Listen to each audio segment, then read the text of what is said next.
असंवेदनशील औरत। तू रे चोर, सबसे बड़ा चोर है तू। देखिए अहंकार है, सत्ता का अहंकार है।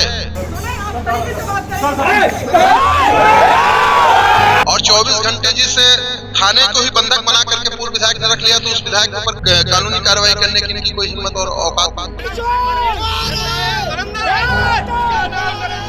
बीजेपी शासित प्रदेश में अफसरों पर नेताओं का दबाव बढ़ता जा रहा है और अब हालात ऐसे हो गए हैं कि कभी थाने में घुसकर अधिकारी को असंवेदनशील बताने की कोशिश होती है, तो कभी कलेक्टर के बंगले पर हमला करने का प्रयास किया जाता है। और किसी को दिखा रहा आगे समझ में बातों से काम हो जाएगा।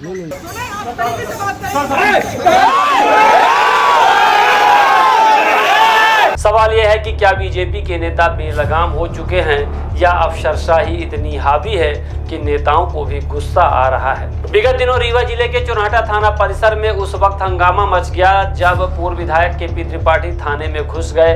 उन्होंने सीएसपी ऋतु उपाध्याय को असंवेदनशील महिला अधिकारी कहते हुए उन पर हमला करने की कोशिश की। इस दौरान थाना प्रभारी आशीष मिश्रा हालात संभालते रहे और दादा दादा कहकर मामला शांत कराया था, लेकिन पूरे घटनाक्रम का वीडियो सोशल मीडिया पर वायरल हो गया। अंततः मामला शांत कराने के लिए पुलिस को विधायक अभय मिश्रा के खिलाफ एफआईआर दर्ज करना पड़ा, जिसका कांग्रेस ने विरोध किया था। लेकिन मामला यहीं खत्म नहीं हुआ। अब भिंड से एक और वीडियो सामने आया है जिसमें बीजेपी के एक वर्तमान विधायक कलेक्टर को चोर कहते नजर आ रहे हैं। इतना ही नहीं, आरोप है कि विधायक अपने समर्थकों के साथ कलेक्टर के बंगले में घुस गए और हमला करने की कोशिश की। रेत चोरी नहीं चलने दूंगा। तू रेत चोर, सबसे बड़ा चोर है तू। ओझा रेत की पूरी चोरी।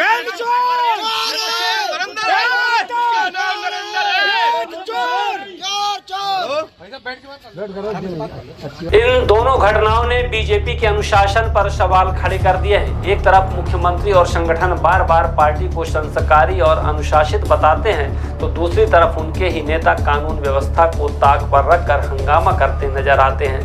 सवाल यह भी है कि इतने गंभीर आरोपों के बावजूद इन नेताओं पर कार्यवाही क्यों नहीं होती। फिलहाल रीवा में पूर्व विधायक केपी त्रिपाठी पर दबाव बनाकर माफी मांगने पर मजबूर कर दिया गया था, लेकिन राजनीतिक दबाव का आलम यह है कि विपक्ष इसे सिर्फ दिखावटी कार्यवाही बता रहा है। वहीं भिंड में कलेक्टर पर हमले के आरोपों के बाद प्रशासन सख्त है, लेकिन विधायक का नाम खुलकर सामने आने के बावजूद कार्यवाही पर चुप्पी साध रखी है।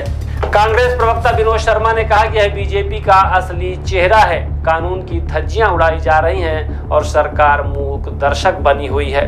सत्ता का अहंकार। मोहन यादव जी मध्य प्रदेश के मुख्यमंत्री हैं, पर्ची वाले। मोहन यादव जी कहते हैं कि खाद का कहीं संकट नहीं है। हम तो अपने अभी रीवा का मुद्दा उठा रहे थे कि ऐसी कोई सोसाइटी नहीं जहां पे खाद हो। आपने देखा कहीं खाद नहीं, सिर्फ खाद मांग रहे हैं, लाठी मिल रही है ना। तो भिंड के विधायक वहां भी ना मिलती रही होगी, जनप्रतिनिधि वो गया, और जब वहां गया तो कलेक्टर से उनका जो हुआ, कलेक्टर बोल रहा तू चोर, विधायक बोल रहा तू चोर। दोनों में आपस में गुत्थम गुत्थी हुई। कलेक्टर उसको धमका रहा, विधायक उसको धमका रहा। ये तो मुख्यमंत्री बताएं कि वहां का कलेक्टर दोषी है कि विधायक दोषी है। विधायक भारतीय जनता पार्टी का है, कलेक्टर मध्य प्रदेश का जो हमारे प्रदेश के मुख्यमंत्री हैं, उनके नेतृत्व में प्रशासन काल में वो कलेक्टर चल रहा है। वहां असली खेल रेत का।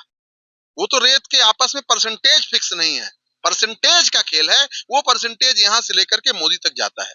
तो मेन मुद्दा ये है कि मोहन यादव जी बताएं कि ये नारायण टैक्स का जो दारू का पैसा, नारायण टैक्स का जो खाद का की कालाबाजारी, नारायण टैक्स के रूप में जो इस प्रकार से लूट मची है, यह वास्तव में किसके संरक्षण में हो रहा है। या तो मोहन यादव कह दें कि हम इस चलाने के लायक नहीं, मोहन यादव इस्तीफा दे दें, नहीं तो अब देखना कि वहां का विधायक हटता है कि कलेक्टर हटता है। मुझे पता है कलेक्टर का कुछ नहीं होने वाला।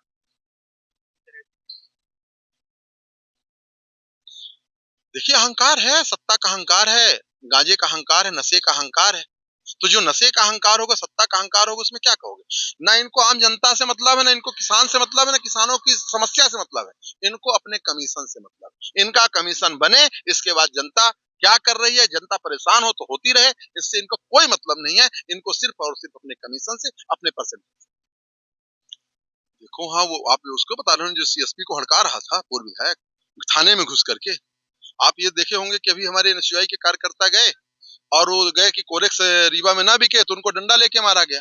और 24 घंटे जिस थाने को ही बंधक बना करके पूर्व विधायक ने रख लिया तो उस विधायक के ऊपर कानूनी कार्रवाई करने की इनकी कोई हिम्मत और औकात नहीं है। तो कुल मिलाकर के ये एक सत्ते का सिस्टम है, सत्ता का खेल है। सत्ता का जब इस प्रकार से पर्ची वाले सिस्टम से चलेगा तो ऐसा ही होगा। मैं यही कहना चाहूंगा कि कलेक्टर विधायक को मार रहा है, विधायक कलेक्टर को मार रहा है, ये मोहन यादव बताएं, अमित शाह बताएं। वोट चोरी से प्राप्त सरकार, वोट चुरा चुरा के बनी हुई सरकार का असली सारोकार सिर्फ यही है, उनको अपने कमीशन से मतलब है, इसके अलावा उनका कोई वास्ता नहीं है।